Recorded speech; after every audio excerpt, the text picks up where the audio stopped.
SSC ভবনের সামনে একদিকে চলছে অবস্থান অনশন, অন্যদিকে আজ এসএসসি ভবন অভিযানের ডাকও দিয়েছেন চাকরিহারারা। এদিকে অভিযানকে কেন্দ্র করে বজ্র আঁটুনি পুলিশের। এসএসসি ভবনের সামনে বিশাল পুলিশ বাহিনী মোতায়েন করা হয়েছে। যেমনটা আমাদের প্রতিনিধি ইন্দ্রনীল কিছুক্ষণ আগেই সেই ছবিটা দেখাচ্ছিলেন, একেবারে পুলিশের বজ্র আঁটুনি রয়েছে, বিশাল পুলিশ বাহিনী মোতায়েন রয়েছে। কারণ একদিকে চলছে অবস্থান অনশন, অন্যদিকে এসএসসি ভবন অভিযানের ডাকও দিয়েছেন চাকরিহারারা। সেই বিষয়ে কি বৃত্তান্ত, কি বিষয় এই মুহূর্তে সরাসরি জানবো, কথা বলবো। আমাদের সঙ্গে রয়েছেন ইন্দ্রনীল। ইন্দ্রনীল, আজ এসএসসি ভবন অভিযানের ডাকও কিন্তু দিয়েছেন চাকরিহারারা, অন্যদিকে তাদের অবস্থান বিক্ষোভ চলছে, অনশন চলছে, অন্যদিকে আজ রয়েছে বৈঠক। সব মিলিয়ে এই মুহূর্তে ছবিটা ঠিক কি?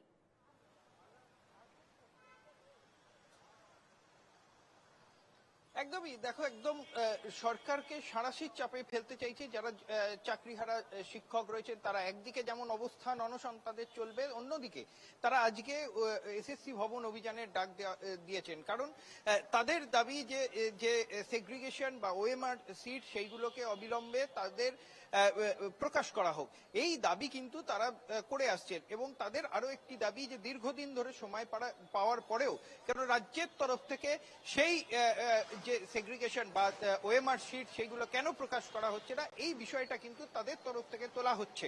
এবং সেই নিয়ে আজকে করুণাময়ী থেকে তাদের তরফ থেকে একটি মিছিলের ডাক দেওয়া হয়েছে এবং এসএসসি ভবন অভিযানের যে ডাক, সেই ডাক দেওয়া হয়েছে বেলা 12টায়। এবং সেই অভিযানে যারা যোগ্য বলে তা বলছেন তারা কিন্তু যাবেন, এমনটাই বলছেন যারা চাকরিহারা শিক্ষক রয়েছেন। অর্থাৎ তার সাথে সাথে শিক্ষামন্ত্রীর সঙ্গেও একটি বৈঠক রয়েছে এবং সেই বৈঠকে যে প্রতিনিধি, অর্থাৎ 8 জনের প্রতিনিধি কি 10 জনের প্রতিনিধি কি যতজনের প্রতিনিধি হোক, যাদেরকে ডাকা হয়েছে তারা কি আদৌ যোগ্য, এই প্রশ্নটা কিন্তু এখান থেকে তোলা হচ্ছে। যারা আন্দোলন করছেন, যারা অনশন করছেন, তাদের তরফ থেকে এই প্রশ্ন তোলা হচ্ছে।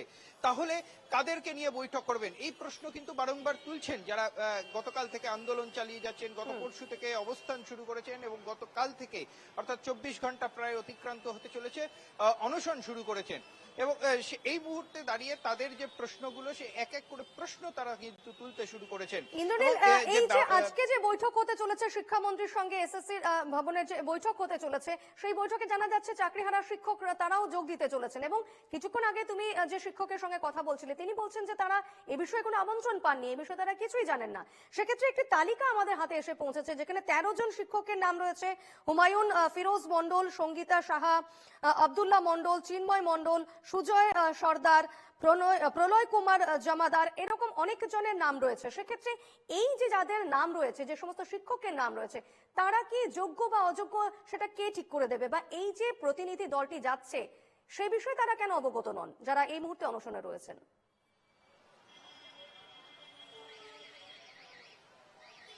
একদমই, যেটা তাদের তরফ থেকে যেটা বলা হচ্ছে, তারা অবস্থান চালিয়ে যাচ্ছেন গত 3 দিন ধরে। অর্থাৎ গত পরশু থেকে তাদের অবস্থান শুরু হয়েছে, গতকাল থেকে অনশন শুরু হয়েছে।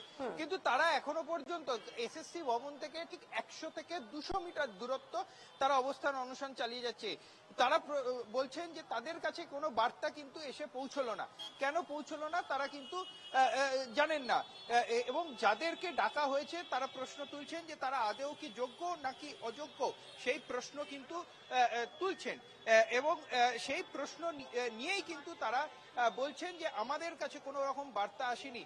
ফলে এই কদিনের মধ্যে, এই 3 দিনের মধ্যে তাদের কাছে কোনো বার্তা আসলো না, এমনটাই কিন্তু তারা বলছেন। আমি একটুখানি চেষ্টা করব তাদের সঙ্গে আরো একবার একটুখানি কথা বলে নেওয়ার, যে এই যে আজকে তারা পেলেন না, বেশ কয়েকজনের নাম পাওয়া যাচ্ছে, কিন্তু এই যে যারা যারা অবস্থান অনশনে রয়েছেন তাদেরকে কেন ডাকা হলো না, আপনাদের ডাকা হলো না, কিন্তু বেশ কয়েকজনের নাম পাওয়া যাচ্ছে, যেখানে চিন্ময় মন্ডলের নাম রয়েছে, আরো বেশ কয়েকজনের নাম রয়েছে। আপনাদের না, চিন্ময় মন্ডলের যার নাম বলেন উনি খুব ভালো ছেলে, ভালো মানুষ উনি। বাকিদের কথা আমি বলতে পারবো না। আমরা বলতে চাইছি, আমরা যারা যোগ্যরা চাকরি হারিয়েছি, আমাদের মধ্যে তো বিভেদ হওয়া উচিত নয়। আমরা অনশনে বসেছি এসএসসির সামনে, আমাদের যোগ্য চাকরি ফেরত চাই। তা মাননীয় উচ্চশিক্ষামন্ত্রী ব্রাত্য বসু বা অন্যান্যরা কাদের সাথে বৈঠক করছে? আমরা তো, আমাদের সাথে কথা বলা উচিত, কেন বলছেন না? তাহলে কি তারা কিছু ভয় পাচ্ছেন যে চিন্ময় মন্ডল ছাড়া বাকিরা কি তাহলে বিক্রি হয়ে গেছে? তাদেরকে কি কেনা হয়েছে? কারণ তারা নেতাজি ইন্ডোরে কিচ্ছু বলতে পারেনি। একমাত্র চিন্ময় মণ্ডল সেদিন বলতে চেয়েছিল, তাকে বলতে দেওয়া হয়নি। সেজন্য চিন্ময়ের প্রতি আমাদের আস্থা আছে। ভালো লোক, ভালো ছেলে, কিন্তু বাকিরা কিচ্ছু প্রশ্ন করবে না, জাস্ট একটু চাটা খেয়ে চলে আসবে। আমাদের যোগ্যদের কি হবে? আমাদের যোগ্যদের চাকরিটা বাঁচাতে হবে, সেখানে আমাদের প্রশ্ন থাকবে। তাহলে সুতরাং যোগ্য চাকরিহারাদের প্রতিনিধি পাঠাতে হবে। তো এটা যোগ্য অযোগ্য বিচার করবে এখন কে? যোগ্য অযোগ্য বিচার করবে কে? School service commission. সেই লিস্ট আজকে আমরা পাবো, আপনি অপেক্ষা করুন। ওনাদের কাছে সব আছে।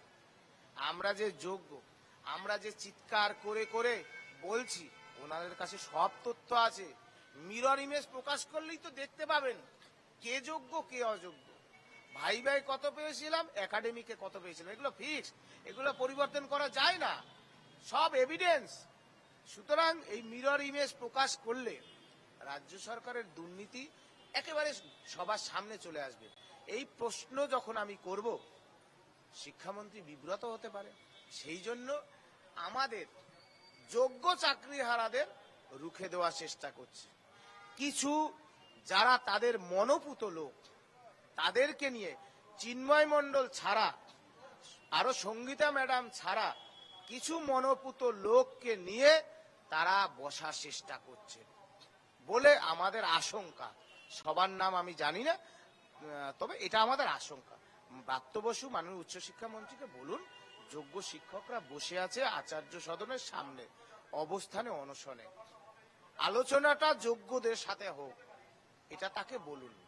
একদমই তারা চাইছেন যে তাদের সঙ্গে আলোচনা করা হোক। তাদের কাছে এখনো পর্যন্ত কোনো রকম বার্তা আসেনি, এমনটাই কিন্তু বলছেন যারা আন্দোলনকারী শিক্ষক রয়েছেন তাদের তরফ থেকে। এই মুহূর্তে তারা অবস্থান অনশনে রয়েছেন এবং বেলা বাড়ার সাথে সাথে একদিকে যে মিছিল, সেই মিছিল কিন্তু শুরু হবে একেবারে বেলা বাড়ার সাথে সাথে মিছিল, পাশাপাশি এই মুহূর্তে বজ্র আঁটুনি রয়েছে একেবারে এসএসসি ভবনের সামনে। বিশাল পুলিশ বাহিনী মোতায়েন রয়েছে, কারণ এসএসসি ভবন অভিযানের ডাক দিয়েছেন চাকরিহারারা। অন্যদিকে অবস্থান অনশনে রয়েছেন 3 শিক্ষক। বেলা বাড়ার সঙ্গে সঙ্গে বিষয়টি কোন দিকে গড়ায়, জল কত দূর গড়ায়, সেদিকে অবশ্যই নজর থাকবে। ধন্যবাদ ইন্দ্রনীল।